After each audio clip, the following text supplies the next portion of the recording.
से आप लोग आए हैं और यही करके मैं अपना वक्तव्य समाप्त करता हूँ और आप लोग सबको आमंत्रित करता हूँ कि जो ही विकास का बना है जरूर प्रसाद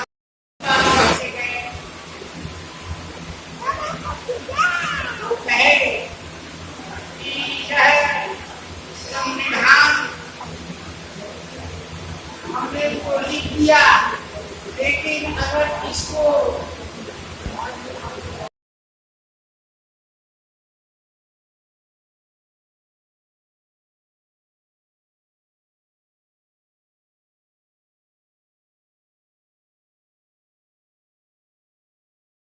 इस बात को देखते हुए बाबा साहब हमेशा कहा करते थे कि अपने दुश्मनों को पहले पहचानना जानना होगा।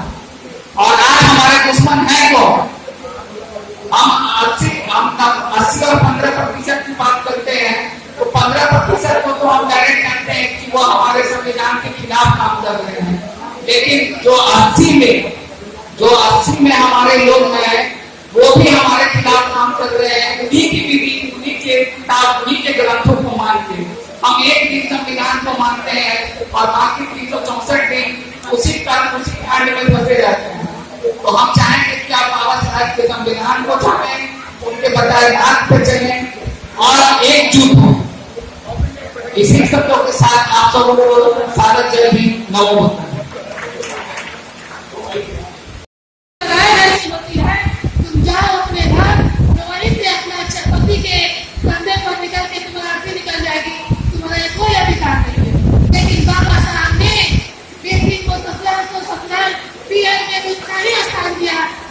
बेटा का होता है।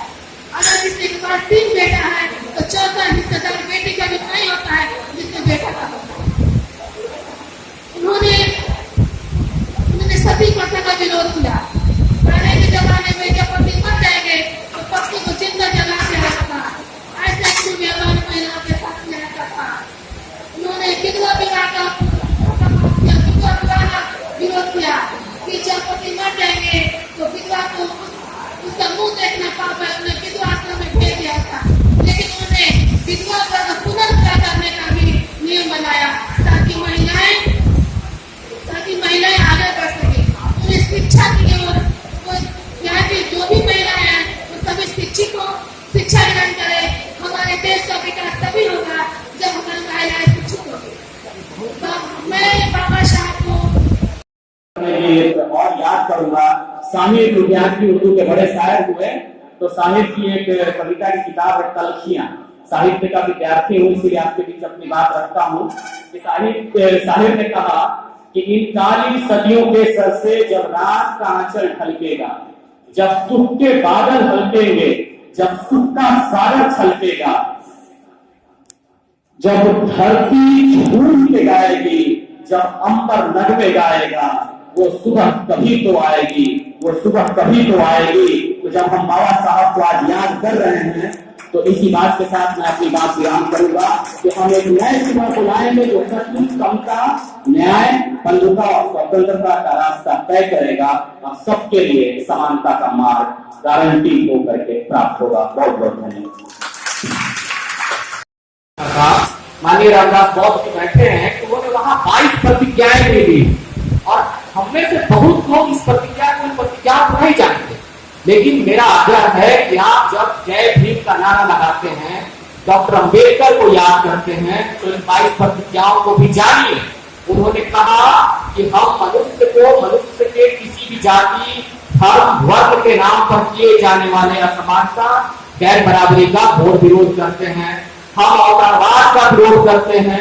हम तमाम तरह के भगवानों की पूजा का प्रयोग करते हैं और इसके लिए उन्होंने शपथ भी अपने 5 लाख अनुयायियों के साथ 22 प्रतिज्ञाएं हैं और उसमें अष्टांगिक मार्ग की प्रतिज्ञाएं हैं जो महात्मा बुद्ध ने दी कि हम चोरी नहीं करेंगे, हम झूठ नहीं बोलेंगे, हम बहुत सारा संग्रह नहीं करेंगे। इस तरह की तमाम प्रतिज्ञाएं हैं। आप पढ़िए और उसको यह सोचिए कि हम जो अम्बेडकरवादी होने का दम करने वाले लोग, उसमें हम और हम सब लोग हैं, हम कितना उस प्रतिज्ञा को आज के दौर में याद कर पाते हैं। अगर हम उसको याद नहीं कर रहे हैं तो शायद हम सत्ता के हिस्सेदार बन जाए, लेकिन उस हिस्सेदारी का क्या फायदा कि हम उनके मूल विचारों से भी बहुत दूर चले जाएं।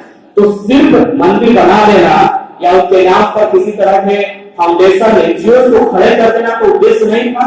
बाबा साहब के पास 35,000 किताबें थी। जब उनका इस दुनिया से परिनिर्वाण हुआ उनके पास 35,000 किताबें थी। 8,000 किताबें वो लंदन से लेकर आए थे अपने साथ। लंदन की जो ब्रिटिश म्यूजियम की लाइब्रेरी में वो पढ़ते थे, उनको अक्सर वहां का लाइब्रेरियन आकर कहा करता था कि अब लाइब्रेरी बंद करने का वक्त हो चला है, आप चलिए। तो इस कदर वो पढ़ा करते थे।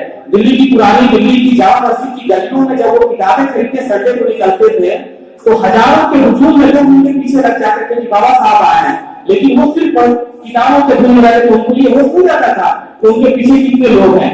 आज के राजनेता या जनप्रतिनिधि सिर्फ अपनी जमात और भीड़ के लिए जिस कदर मरते हैं, क्या किताबों के लिए इतना प्यार, इतना सम्मान, इतना समर्पण उनके मन और उनके चेहरे में है।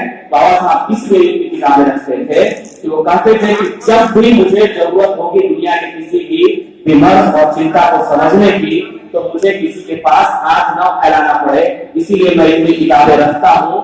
और एक अर्नेस्ट रेनर नाम के राइटर है जिन्होंने ऑटोबायोग्राफी लिखी।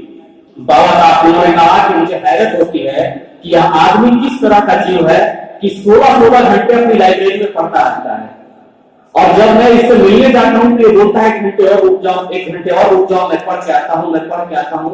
एक दिन मैंने पूछा कि आप इतना क्या पढ़ते हैं, इतना पढ़ के आप क्या पाना चाहते हैं? तो उनका जवाब आप में से बहुतों को पता भी होगा, वो खुद ऐतिहासिक जवाब है।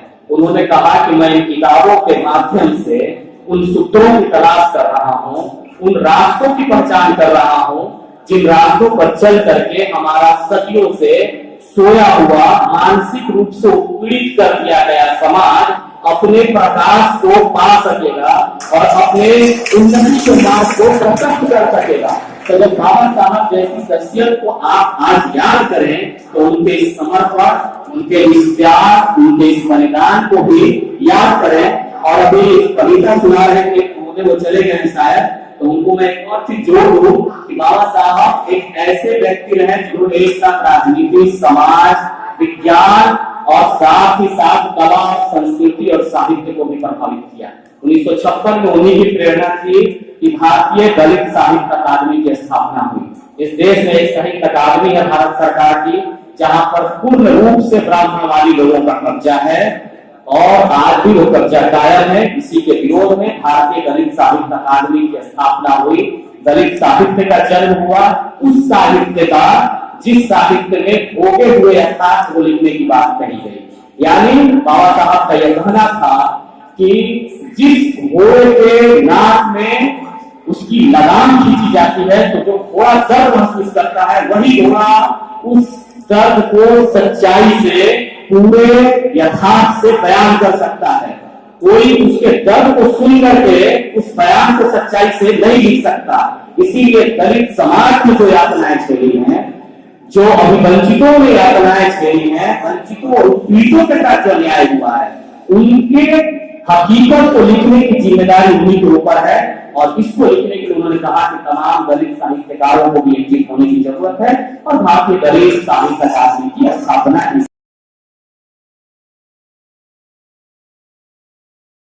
बाबा साहब symbol of knowledge, architect of Indian constitution और शिक्षा के प्रतीक के रूप में दुनिया उनको याद कर रही है। आज ग्लोबल कल्चर और ग्लोबल यूनिटी बनाने के लिए बाबा साहब जैसे युग प्रवर्तक की ही जरूरत है। आज के दिन में बाबा साहब ने जो सारी दुनिया को सामाजिक न्याय, आर्थिक न्याय, मानवता का जो संदेश दिया है, जाति, धर्म, संप्रदाय, देश से ऊपर उठकर पूरी मानवता के लिए, पूरी इंसानियत के लिए तो सचमुच ये एकमात्र आज पूरी दुनिया के लिए विकल्प और मार्ग है। बाबा साहब भारत रत्न विश्व विभूति बोधिसत्व डॉक्टर भीमराव अंबेडकर। आदर्श है, उस पर युवाओं को चलने की जरूरत है। हमारा भारतवर्ष बहुत ही कठिन दौर में गुजर रहा है और उसमें सबसे ज्यादा जातीयता की भड़कती आग में जल रहा है।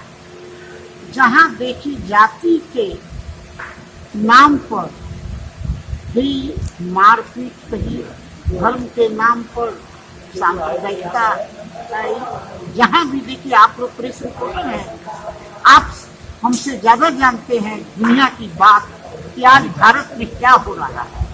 बाबा साहेब केवल विद्वान ही नहीं थे, वो बहुत बड़े भविष्यवक्ता थे। वो जानते थे कि भारत में ये होने वाला है, इसीलिए उन्होंने संविधान में सब चीज लिख दिया और यह कहा कि अगर यह संविधान चलाने वाले लोग अच्छे होंगे तो यह संविधान बहुत ही अच्छा साबित होगा। अगर यह संविधान चलाने वाले लोग अच्छे नहीं होंगे तो यह संविधान की प्राथमिकता नहीं रह जाएगी।